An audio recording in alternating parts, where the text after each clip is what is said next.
How to save screenshot as JPG or PNG format on Samsung Galaxy S26 Ultra. So let's start the video. First of all, go to app library.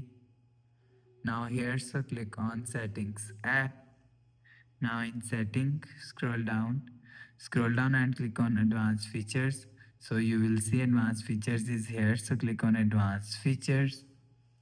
Now here, so click on screenshot and screen recording. So after click on screenshot and screen recording, so click on format. So after click on format, so if you want to save JPG format, so click on JPG format.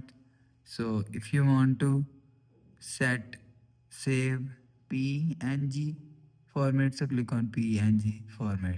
So you will select JPG or PNG format from here. So after selecting, go back to home screen, refresh phone. So that's how you can save screenshot as JPG or PNG format on Samsung Galaxy S26 Ultra. So if you like the video, please subscribe. Thanks for watching.